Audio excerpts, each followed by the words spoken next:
विधानसभा निवडणुकीत मिळालेल्या यशानंतर आता भाजपनं मुंबईसाठी कंबर कसली आहे। त्याचाच एक भाग म्हणून मुंबईकडून मुंबई भाजपच्या अध्यक्षपदी अमित साटम या नव्या चेहऱ्याची भाजपकडून घोषणा करण्यात आली। आपल्यासोबत अमित साटम आहेत।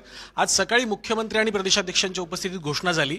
काय आज वाटतं नेमकं अध्यक्षपदाची सूत्र हाती घेतल्यानंतर? पक्ष नेतृत्वाचे मी अत्यंत मनापासून आभार व्यक्त करतो, त्यांना धन्यवाद देतो की एवढी मोठी जबाबदारी ही माझ्या खांद्यावरती पक्षाने टाकलेली आहे आणि येणाऱ्या काळामध्ये मुंबई भारतीय जनता पार्टीचा प्रत्येक कार्यकर्ता हा प्रत्येक मुंबईकराच्या दरवाजावरती जाऊन आशीर्वाद घेईल आणि येणाऱ्या काळामध्ये मुंबई महानगरपालिकेमध्ये महायुतीचा महापौर हा बसवण्यासाठी परिश्रम करेल।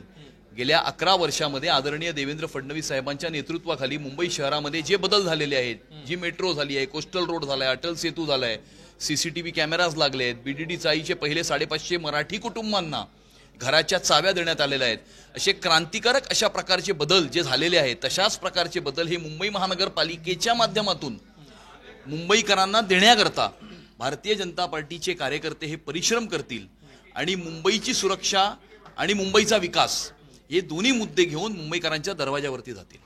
अजेंडा काय असेल? कारण आपण पाहिलं असेल की राजकीय टीकाटिप्पणी होत असताना तुमचा रोख जो असतो तो थेट ठाकरेंवरती असतो, ठाकरे गटावरती असतो। आता उद्धव ठाकरेंच्या सोबत राज ठाकरे सुद्धा दिसत आहेत असं सध्या तरी दिसतंय। अद्याप राजकीय युतीची घोषणा झाली नसली तरी सुद्धा हे जे आव्हान आता नव्यानं उभं राहते किंवा हे जे समीकरण दिसतंय त्या समीकरणाला, त्या आव्हानाला कसं तोंड द्याल तुम्ही?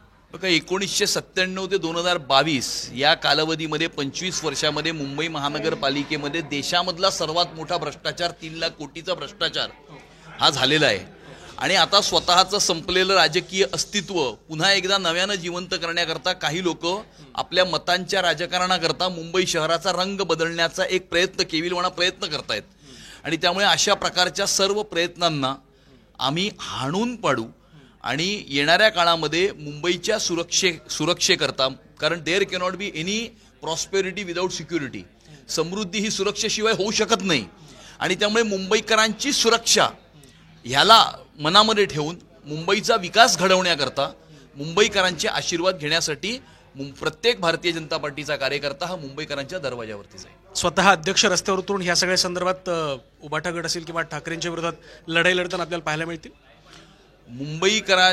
अध्यक्ष ही एक भारतीय जनता पार्टीची व्यवस्था आहे, त्यामुळे प्रत्येक पदाधिकारी असेल, अध्यक्ष असेल, सरचिटणीस असेल, हा सर्वप्रथम भारतीय जनता पार्टीचा कार्यकर्ता आहे आणि भारतीय जनता पार्टीचा प्रत्येक मुंबईतला कार्यकर्ता, मुंबईकर जनता भारतीय जनता पार्टीच्या कार्यकर्त्याकडे मोठ्या आशेने पाहत आहे आणि मुंबईकर जनतेची अशी अपेक्षा आहे की जसं महाराष्ट्र शासनाच्या माध्यमातून मुंबई शहरामध्ये क्रांतिकारक बदल घडले तशाच प्रकारचं काम हे मुंबईच्या महानगरपालिकेमधून सुद्धा झालेलं हे मुंबईकरांना आपल्या डोळ्यांनी पाहायचं आहे आणि ही जबाबदारी, हा बदल घडवून आणण्याची जबाबदारी मुंबईकरांनी भारतीय जनता पार्टीच्या कार्यकर्त्यांवर टाकलेली आहे आणि त्यामुळे मोठ्या आशेनं मुंबईकर भारतीय जनता पार्टीच्या कार्यकर्त्यांकडे पाहत आहे आणि मुंबईकरांचं स्वप्न साकार केल्याशिवाय भारतीय जनता पार्टीचा कार्यकर्ता स्वस्थ बसणार नाही। हा प्रश्न विचारण्याचं कारण असं की तुम्हाला आठवत असेल की जेव्हा पोलखोल सभांचं आयोजन भाजपकडनं केलं जात होतं तेव्हा मला तो प्रसंग आठवतो, आपण त्यावेळेला सोबत होतो।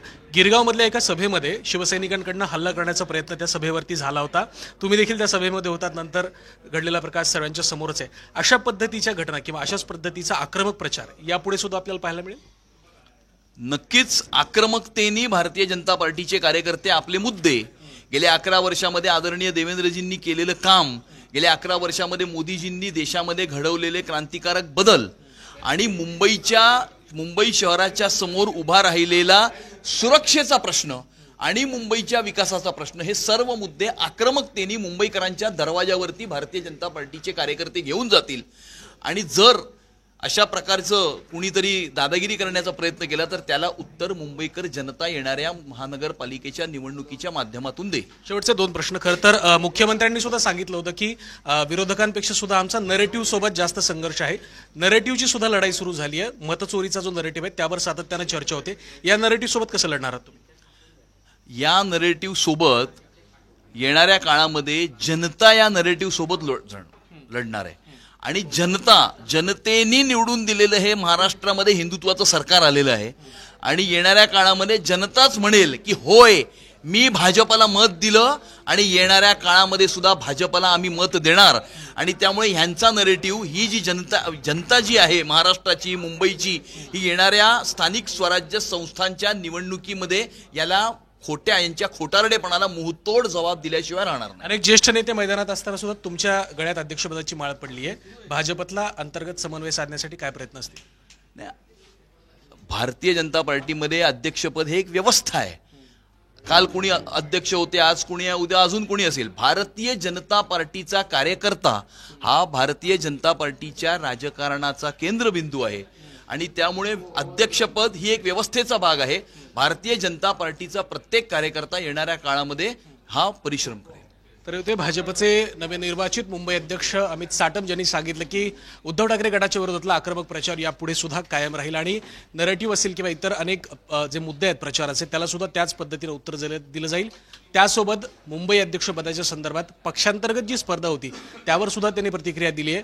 अध्यक्षपद ही केवळ व्यवस्था आहे, त्यामुळे सर्व एकजुटीनं काम करतील असा विश्वास सुद्धा त्यांनी व्यक्त केला आहे. व्हिडिओ जर्नलिस्ट रवी चव्हाणसह मी ओम देशमुख, झी मीडिया, मुंबई.